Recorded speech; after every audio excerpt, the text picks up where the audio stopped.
Hi. My name is Emma. I live in Boulder, Colorado, where the mountains kiss the clouds and the mornings smell like pine and fresh hope. For most of my adult life, I believed I had everything figured out. I had a stable job in finance, a modest yet beautiful home with big windows and a kitchen that always smelled like cinnamon.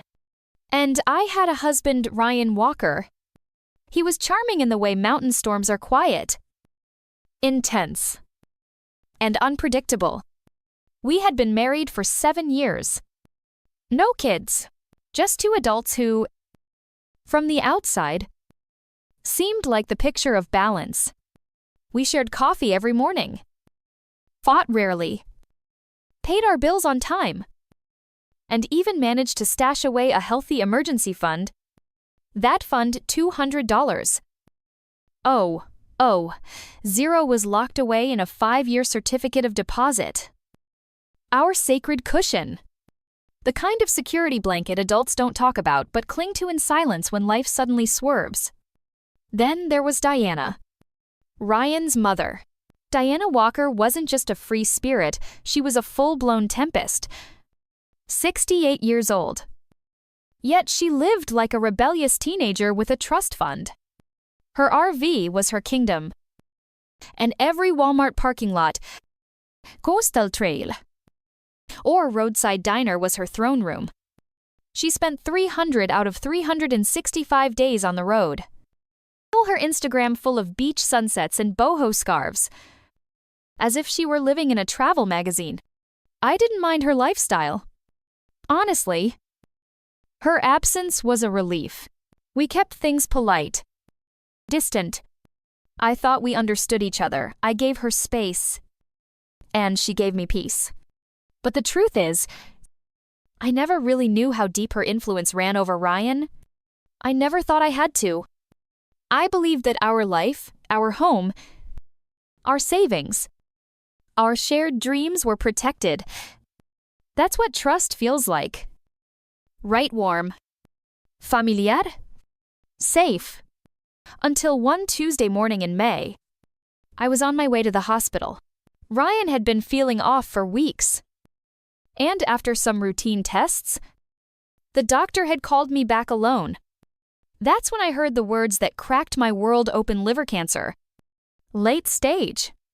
A transplant was his only hope. I left the hospital in a daze and drove straight to the bank to break the CD. That $200? Zero was meant for this kind of nightmare. Only when I got there. The teller frowned and said gently, "I'm sorry, Mrs. Walker. The account shows a current balance of $7.23. It didn't make sense. I felt cold all over. My hands trembled. The teller tapped some keys and said, "The withdrawal was made 2 years ago. The day after the deposit. The name on the transaction, Ryan Walker." And just like that, my marriage, my trust, and everything I thought I knew started to unravel. I remember walking out of that bank like I'd just stepped into another dimension, one where everything familiar had warped just enough to feel wrong. Cars passed by. People laughed on the sidewalk. But inside me, a quiet panic took root. Lianbei. Ling. Gone. Not lost.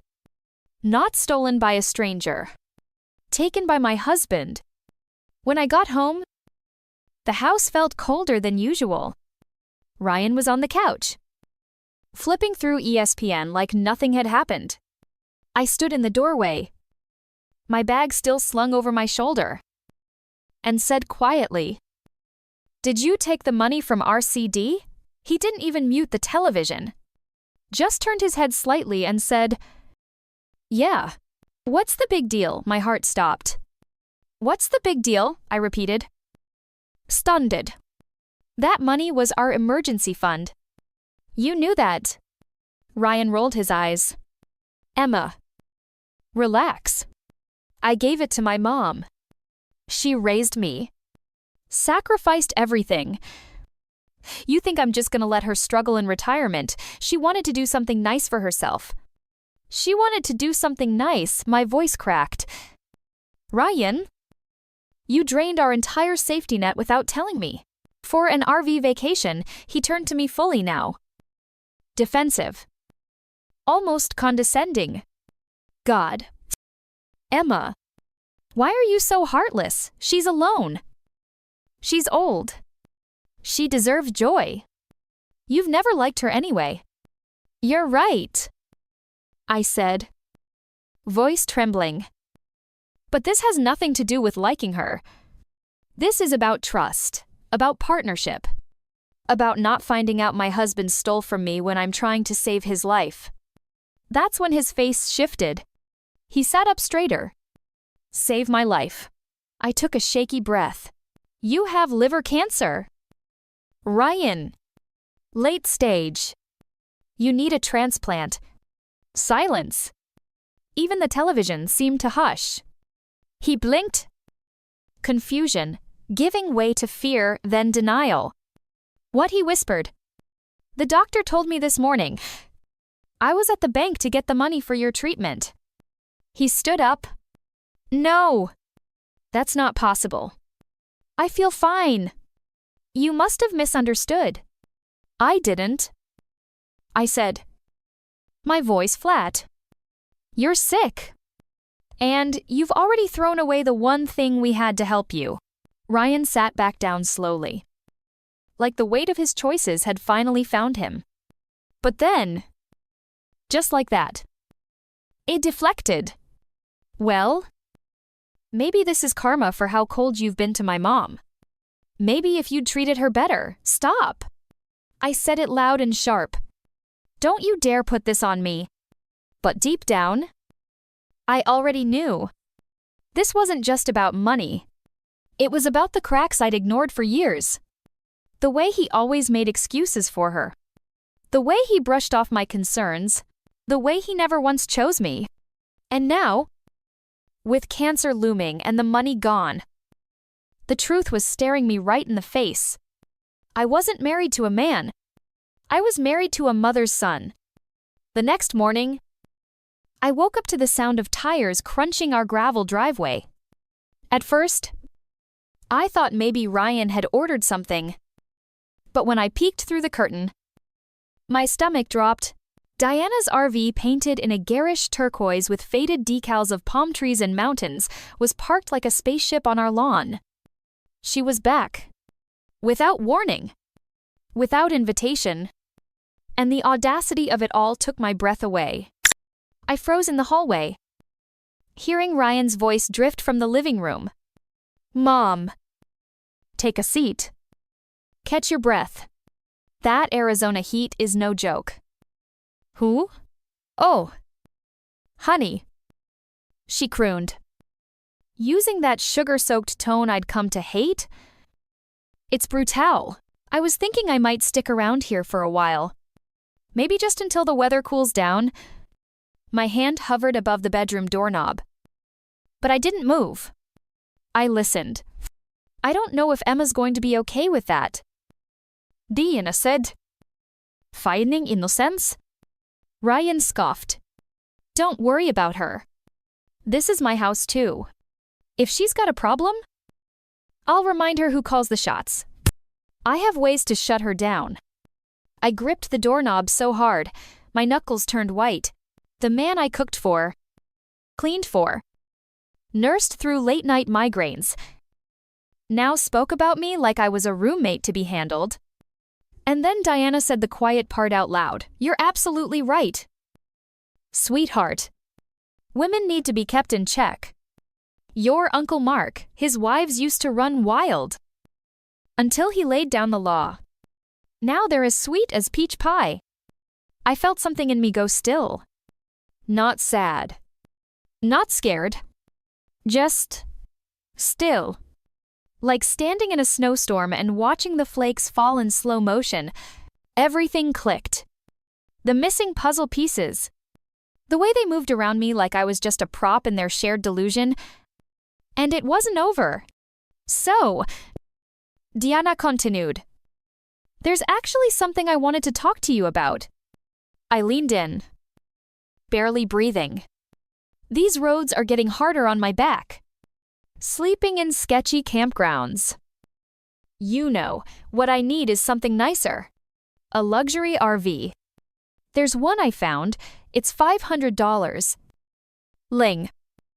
But I know a guy. I could get it for $3. Silence. You only need to float me $300. Oh, $0 to start. She added. Like it was pocket change. I'll cover the rest with a loan. That was it. She'd already blown through our emergency fund. Now she wanted even more, as if money appeared out of thin air. Just because she decided she deserved it. And still, I didn't barge out. Because I needed to know one thing. Would Ryan say no? Would he finally draw the line? But instead, what I heard next was the sound of guilt being weaponized. Like a symphony. Diana had rehearsed her whole life. I raised you alone. She began. Voice trembling. I never remarried. Just so you wouldn't feel neglected. And now, you can't even help your mother. I don't remember opening the bedroom door. I don't remember walking down the hallway. All I remember is the look on both their faces when I appeared silent, still, like a ghost neither of them expected. Ryan was mid-sentence. Okay. Don't cry. Mom, you know I've never forgotten what you've done for me. But I already gave you $200,000. That was everything I had. Everything we had. My voice sliced through the room like a blade. Didn't you tell me your mom was covering her travels with retirement income? Both of them turned in slow motion. Diana's fake smile faltered. Ryan's mouth opened. But no sound came. I guess you forgot I was still alive. I said, coldly. Because it sounds like the two of you were planning your next little adventure with my savings. Ryan scrambled to respond. What the hell? Emma, were you eavesdropping? I laughed. Dry and joyless. Your mom rolls into our driveway unannounced. And I'm not even told she's back. Then I hear you scheming about draining more money. That's not eavesdropping. That's survival. Diana recovered faster than I expected. Sweetheart, you're taking this all wrong. I never wanted to come between you two. Oh. Stop. I snapped. Let's not pretend you're some fragile little flower. You're a professional manipulator. And Ryan, you're either too blind or too weak to see it. His voice hardened. She's my mother. She gave up everything to raise me. What's wrong with helping her now? What's wrong? My voice shook with fury. That was our money. For us, for a medical crisis, like the one you're in. And you handed it away like it was a tip for good service. He took a step toward me, trying to soften his tone.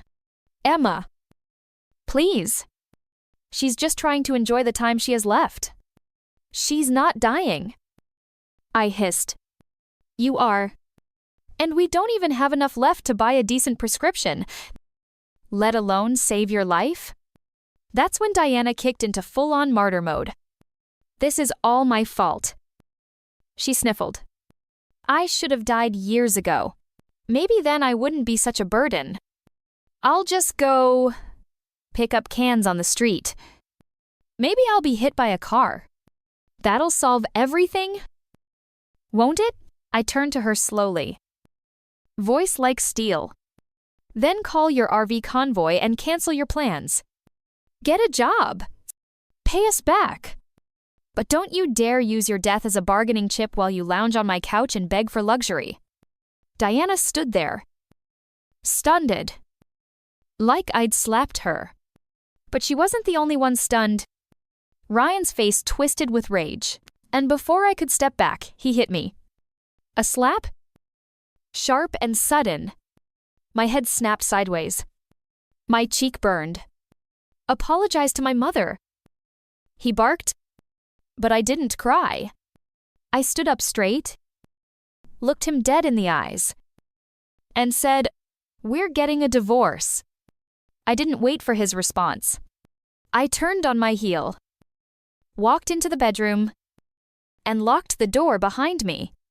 My heart was pounding not from fear, but from something colder, something sharper clarity. I finally saw it. This wasn't just about a slap. This was the first slap, and I knew, with every fiber of my being, that the next one would come faster, harder, and with fewer apologies. From the other side of the door, I could hear them. "She's being ridiculous," Ryan muttered. "You need to be more patient with her." Diana sighed. "Patient," he scoffed. "She's trying to run this house like she owns it." "You were right, Mom. Women like her need to be handled. Did you see her after that slap? Instantly quiet. That's the only language they understand." I sat on the edge of the bed, my cheeks still stinging, and breathed slowly. I wasn't scared. I was done. That's when I picked up the phone and called 911. The officers arrived within 15 minutes.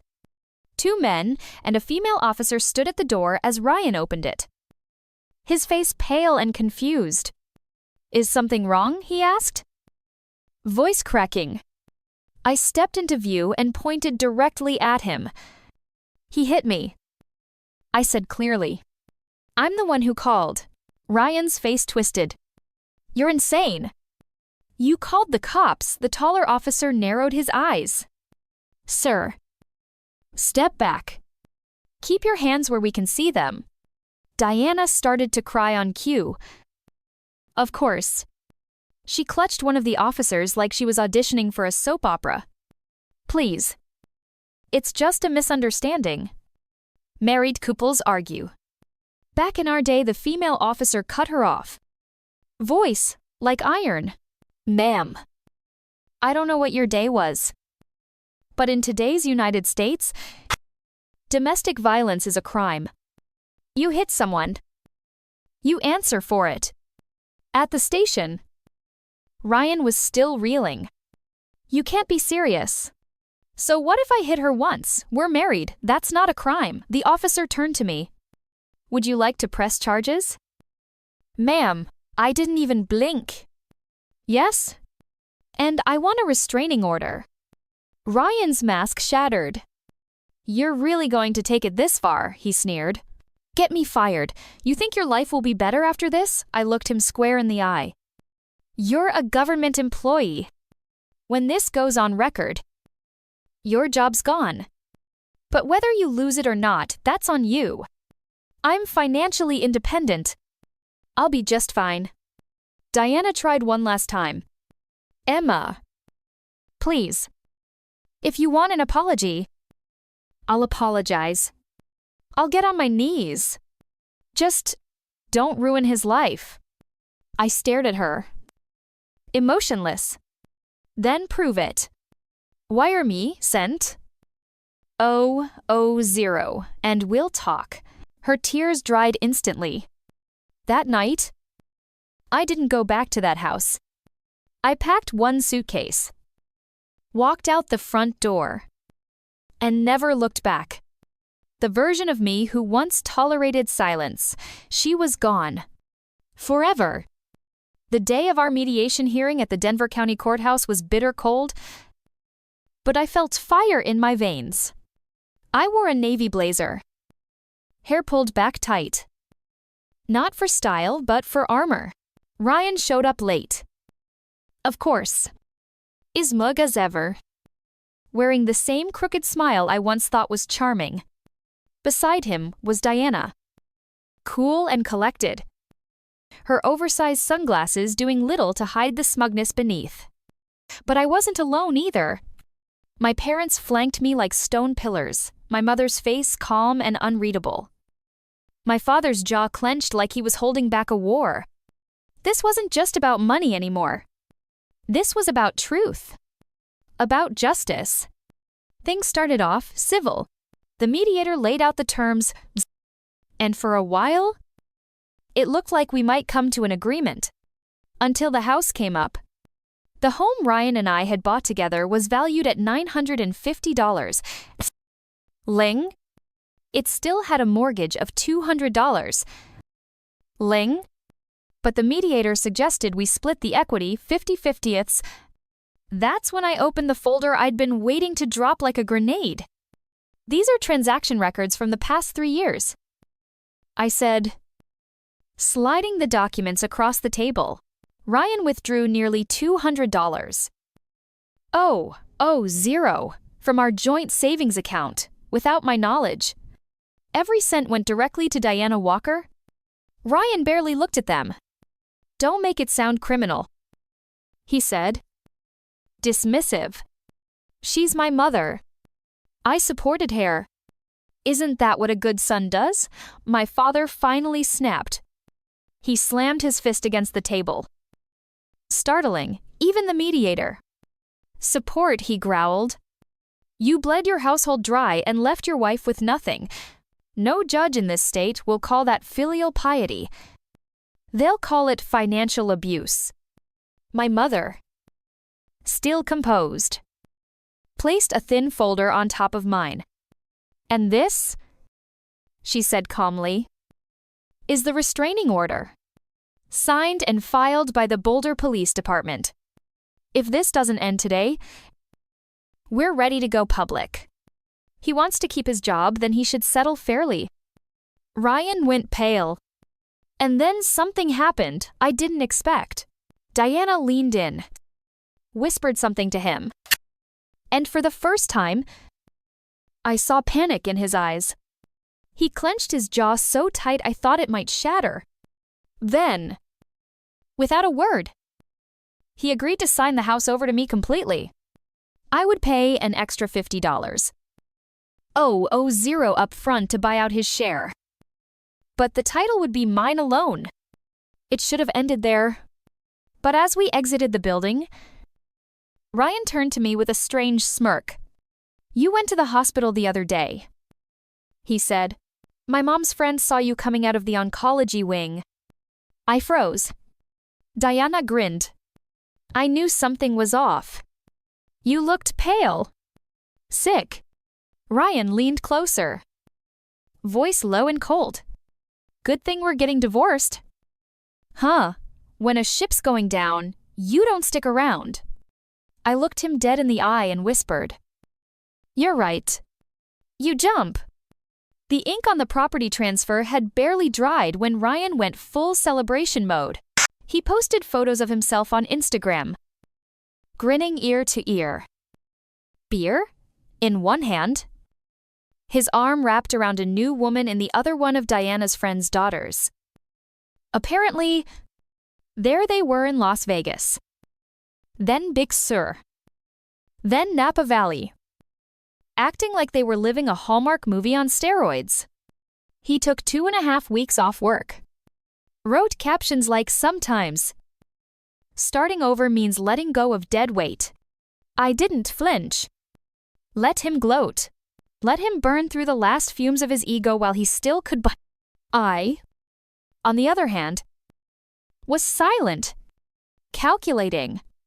And when the title of the house finally arrived in my name, I listed it the next morning for a cool $1 million. Diana, always one step behind reality, sent me a message. We finally did it. Ryan co-signed my RV loan yesterday. She's a beauty. Can't wait to hit the road again. Attached was a picture of her standing in front of a gleaming luxury coach with chrome accents and a smug little smile. I replied with just 2 words. Drive safe. Meanwhile, Ryan's glow was starting to fade. In every photo, his skin looked more yellow, his eyes a little duller. Without me monitoring his diet, his medication, or his sleep, he'd slipped back into late-night takeout, whiskey, and self-pity. But he was still clueless, still too high on the illusion that he'd won. Until one morning, his phone must have exploded with calls, because that was the day I didn't show up for the final divorce signing. I was in Tampa Bay, checking into a beachfront rental with my parents. A white cottage with soft linen curtains and the hush of waves outside the window. I hadn't seen the ocean in over 10 years. He called, and called, and called again. When I finally picked up, I could practically hear the panic through the line. "Where the hell are you?" We're supposed to be finalizing everything. I sipped my iced tea and said calmly, "I'm on vacation." "Vacation?" he sputtered. "Now I'm starting chemo tomorrow. I need someone with me." "Take your mom," I said. "She's the one who raised you." "Right? I'm sure she knows how to hook up an IV." "You heartless oh." "And Ryan," I added, "enjoy your new RV. Maybe your girlfriend can spoon-feed you anti-nausea meds while you cruise down Route 66? Click. I turned off my phone, buried it in the nightstand, and walked barefoot onto the sand. The sun was warm. The tide was low. And for the first time in a long time, I felt free. He thought I'd disappear in grief. Instead, I vanished into peace. The silence lasted longer than I expected. 2 full weeks passed. No calls. No texts. Not even a pity plea from Diana. It was almost suspicious. But I wasn't about to go chasing shadows. I was too busy soaking in hot springs, walking through farmers markets, and watching my dad laugh like he hadn't in years. Then, on a quiet Sunday afternoon, my phone buzzed. Unknown number. I answered, expecting a telemarketer.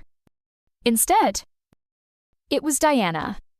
Her voice sounded cracked, like she'd aged a decade in 2 weeks. "Emma," she whispered, "Ryan's condition has worsened. The chemo didn't work. He's been moved to late-stage care." I didn't say a word. We don't know how long he has left." She added, "Still." I said nothing. She must have realized I wasn't going to cry or gasp, because her tone shifted fast. "He's asking for you," she said quickly. "He needs help. You know, support. Financially, emotionally." There it was. Not grief. Not love. Just the same bottomless appetite for someone else's resources. I sent my parents home with the luggage and booked a flight. Not out of sympathy. Not out of loyalty. I just wanted to see the end of the play I'd been cast in against my will. When I arrived at the hospital, I didn't even make it to his room before I heard yelling. "You what?" Ryan shouted. His voice, though weak, was still filled with venom. "I just meant," Diana stammered. "You want me to give up?" he screamed. "You're saying I should stop treatment and just die." I stepped into the hallway and paused outside the room. "Anursa past me." Eyes wide, clearly trying not to get involved. Inside, the mother-son duo was imploding. "I've been here for 30 days. Diana snapped. "Sleeping on that damn chair. You think I can do this forever? You're sick." "Ryan, it's time to accept it." Ryan's reply was a bitter laugh that turned into a cough. "I gave you everything. My savings. My future. And now, when I need you the most, you're ready to bail. You think I asked for this?" she barked. "I didn't ask to be your nurse. I'm too old. I'm tired. We tried chemo, and it didn't work. You should have thought about that before you wasted your life on someone like Emma. Don't you dare bring her into this," he rasped. Funny, I thought. Now I mattered. Their voices echoed through the hallway like a tragic symphony. That was my cue. I stepped inside slowly, holding a brown paper bag. In it, A few apples rotting and bruised, forgotten in the back of a hotel mini fridge. A gift that fit the occasion. Well? I said casually. Looks like I missed the family bonding moment. Deanna Pollard. Ryan went silent. Still no donor match, I asked, glancing at the monitor, beeping behind him. Pity. Then I turned to Diana with a cold smile. Have you been tested yet? Diana stiffened at my question. Tested? For what? I raised an eyebrow. You and Ryan share blood. You might be a match. And I seem to remember you bragging about your perfect health just a month ago. Full body checkup. Clean results.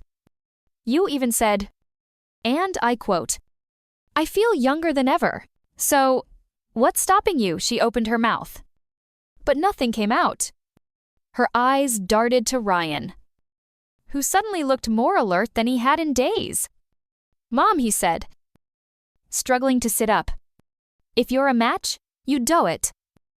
Right, you have to. Please?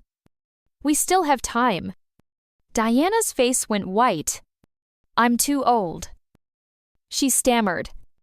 My body wouldn't recover. A surgery like that could kill me. What happens to me if you die on the table? Who's going to take care of me? Ryan's voice broke. You're my mother. And you're my only support. She snapped. You think I have anyone else? I gave everything for you? Now you want my liver too. I didn't even blink. You said memories matter more than material things. Diana. Why not make one final memory with your son? She turned to me with fury in her eyes. You're enjoying this. I didn't answer. I didn't need to. But Ryan had lost all patience. He reached out, grabbing her wrist with surprising strength. You owe me. He growled. You owe me everything. I gave you everything. Diana yanked her hand away. The money's gone. What do you mean it's gone? I spent it. Ryan on Eddie and his son rent. Food. Bills. What did you think I was doing all those months on the road camping? He stared at her like she'd just confessed to murder. And in a way, she had. You lied to me. You lied to your wife. She fired back. So don't you dare judge me. Then he snapped, in a burst of rage and weakness. Ryan lunged from the bed, grabbing a plastic tray and throwing it across the room. He pulled at the IV line, shouting nonsense. While Diana screamed for help, security rushed in. Nurses called for restraints, and I walked out. The door closed behind me, muffling the chaos, the sobbing, the shouting. I stood in the hallway for a moment, staring at the sterile walls, the harsh white lights, the faint scent of antiseptic, and then I smiled. Not because I was happy, not because I won, but because I was free. Finally. Unconditionally. Completely. 3 months later. I stood in front of a classroom in a small community college in Flagstaff, Arizona. Whiteboard behind me. 20 faces looking up, eager and nervous. I had been hired as an adjunct lecturer in personal finance. Ironically fitting, considering how I had once let $200 vanish without a clue. But pain has a way of turning into wisdom if you let it. I started the lecture with a story, not mine. Not fully. I spoke of a woman who mistook shared bank accounts for shared dreams. Who let love blind her to red flags dressed in charm? And who thought loyalty meant silence? But here's the truth. I said, pacing slowly. Trust is not a blank check. And love isn't proven through sacrifice, it's proven through respect. A few students nodded. Some scribbled notes. One girl in the front, maybe 19, was quietly wiping away a tear. After class, she approached me. That story you told, it was you. Wasn't it? I smiled gently. Let's just say, I know her well, she whispered. Thank you. It wasn't money that made me rich again. It wasn't the house I sold for a profit. It wasn't even the book deal I was offered after writing an anonymous essay that went viral on Medium. None of that really mattered. What mattered was the quiet peace I felt each morning when I woke up alone, yet whole. No shadows in the room. No secrets buried beneath the floorboards. Ryan passed away 2 weeks after our final encounter. I didn't go to the funeral. I sent flowers. White orchids. Quiet. Elegant. Distant. Like I'd always been forced to be. Diana tried to contact me once after that. A voicemail full of shaky apologies and veiled requests. I deleted it without listening to the end. Closure isn't something people give you. It's something you build brick by brick. In silence. When the world has finally stopped screaming, I now volunteer every Friday at a women's shelter. We talk about money. Yes. But more often, we talk about patterns. About wounds disguised as loyalty. About how loving someone doesn't mean setting yourself on fire to keep them warm. One night, sitting by the fireplace with my dad, he asked me, if you could go back, would you change it? I thought long and hard. No, I said, because every scar taught me how to build boundaries. Every betrayal reminded me of my own worth. And every time I almost broke, I discovered I could rebuild. He nodded, proud and quiet. So here I am now. Stronger not in spite of the storm, but because of it. Because sometimes, life doesn't give you justice. It gives you clarity. And with that, you find something even more powerful than revenge, peace,